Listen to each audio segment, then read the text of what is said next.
The Salem witch trials resulted in witchcraft accusations against more than 150 people and the executions of 20. But when we talk about the enslaved people caught up in the crisis, history usually remembers only one name, Tituba. She is the first face we see in the crucible, the first to confess, and the figure who looms largest in the mythology of 1692. But she wasn't the only enslaved woman who faced the magistrates that year. Welcome to The Thing About Salem. I'm Josh Hutchinson. I'm Sarah Jack. Today we're telling the story of another enslaved woman from Barbados whose examination became one of the most interesting courtroom proceedings of the summer. A woman who confessed to witchcraft, but on different terms. Her name was Candy. By July 4th, 1692, the witch trials had been raging. 20 people would eventually be executed. The jails were overflowing. On July 1st, John Putnam Jr. and Thomas Putnam filed a complaint against an enslaved woman and her owner, claiming they were afflicting Ann Putnam Jr., Mary Walcott, and Mary Warren through witchcraft. 3 days later, on that July 4th, the magistrates, Bartholomew Gedney and John Hathorne, with Reverend Nicholas Noyes present, examined a woman who would introduce something different into the proceedings. Candy was an enslaved woman originally from Barbados who was held in bondage by a woman named Margaret Hawkes. Hawkes herself was described in the complaint as late of Barbados, now of Salem. So both women had made the Atlantic crossing together. The court records describe Candy through the colonist's lens as Negro. Interestingly, Tituba also came from Barbados but was described in the records as Indian or Spanish Indian. It's worth noting that these ethnic designations reflect the court's perceptions and categories, not necessarily actual ancestry or how they would have identified themselves. That origin detail, Barbados, matters to how this examination unfolds. Barbados was a major sugar colony in the English Atlantic world, with brutal conditions for enslaved people. The island had a large enslaved African population, and it was a cultural crossroads where African, indigenous, and European traditions collided. Candy was about to introduce physical objects into the courtroom, but first the magistrates asked her the standard question, "Are you a witch?" She confessed, but she made a very specific distinction. Speaking in third person, her words were recorded as, Candy, no witch in her country. Candy's mother, no witch. Candy, no witch, Barbados. This country, mistress, give Candy witch.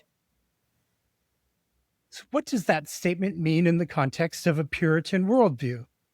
New England was supposed to be the city upon the hill, a godly society, a beacon of Christian virtue.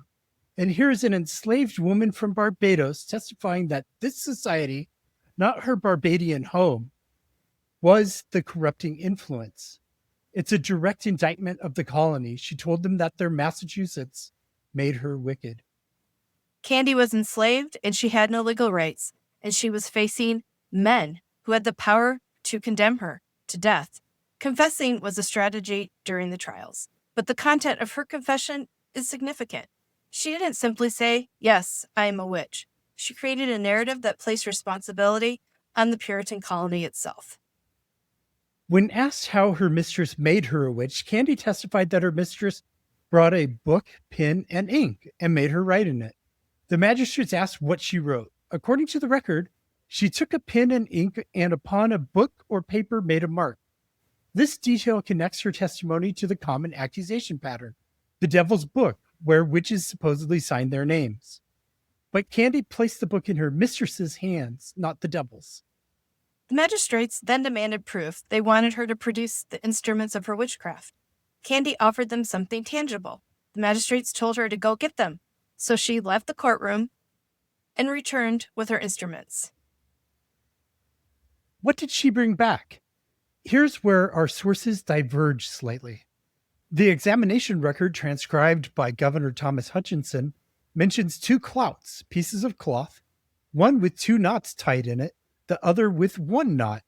But Reverend John Hale, writing in his 1702 book, A Modest Inquiry into the Nature of Witchcraft, describes the collection more fully based on what he was credibly informed about: a handkerchief with several knots, rags of cloth, a piece of cheese, and a piece of grass.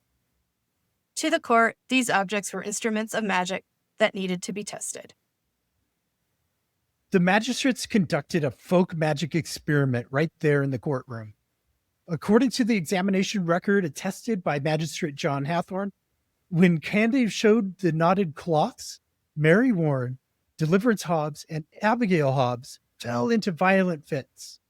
The afflicted claimed that the black man and Mrs. Hawks and Candy were pinching them through these puppets. Then the magistrates set the rags on fire.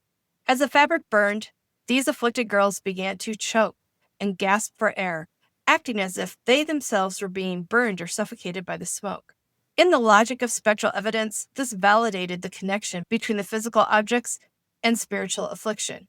The examination record notes that when the knots were untied, the afflicted continued suffering. And a bit of one of the rags being set on fire, the afflicted all said they were burned and cried out dreadfully. They then turned to the grass. According to Hale's account, the magistrates compelled Candy to eat, or as he put it, some compelled her to swallow, the piece of grass. The entire courtroom watched this. Think about what this moment represents. The most powerful men in the colony forcing an enslaved woman to eat grass to prove a supernatural claim. It infuriates me.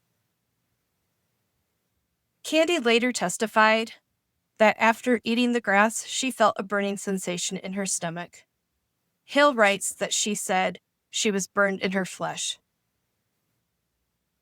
The records don't allow us to know certainly what it meant, but it provided the court with what they considered empirical evidence of witchcraft. The examination record also describes another test. The rags being put into water, two of the aforenamed persons were in dreadful fits, almost choked, and the other was violently running down to the river, but was stopped. The magistrates were systematically testing each object Candy had brought in.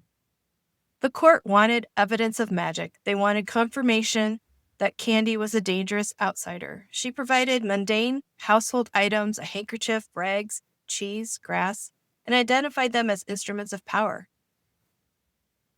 Candy didn't limit her confession to herself. She implicated Margaret Hawks, claiming that Hawks had made her a witch when she said, "My mistress in this country made me a witch." That's who she met, Margaret Hawks. And this testimony matters. An enslaved person accusing their own owner represented a significant disruption of the social order. Margaret Hawks was charged with witchcraft and arrested at the same time as Candy.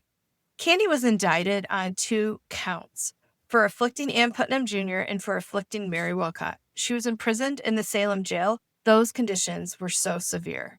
No heat in the winter, poor ventilation in the summer, limited food, disease, chains. Candy endured this imprisonment for months. But she survived. When the Court of Oyer and Terminer was dissolved and the trials wound down, Candy was tried by the Superior Court of Judicature on January 6, 1693, and a jury heard both indictments, heard the evidence and examinations, heard her defense. The foreman was Richard Gross. The verdict? Not guilty on both counts. The court ordered that Candy, the Negro servant above said, to be discharged, paying her fees. Those fees had to be paid for her to be discharged, but we don't have a record of that. Candy now disappears from the historical record. We don't know if she stayed in Massachusetts or was sold elsewhere. We don't know if she remained enslaved to Margaret Hawks. What the records do show us is that on July 4th, 1692, an enslaved woman from Barbados stood in a Salem court and testified that Massachusetts, not Barbados, had made her a witch. She presented cheese and grass as magical instruments. She implicated her owner. She survived months in the dungeon and was eventually acquitted. The Salem witch trials weren't isolated from the broader Atlantic world. They were shaped by slavery, by colonialism, by the collision of different cultural traditions.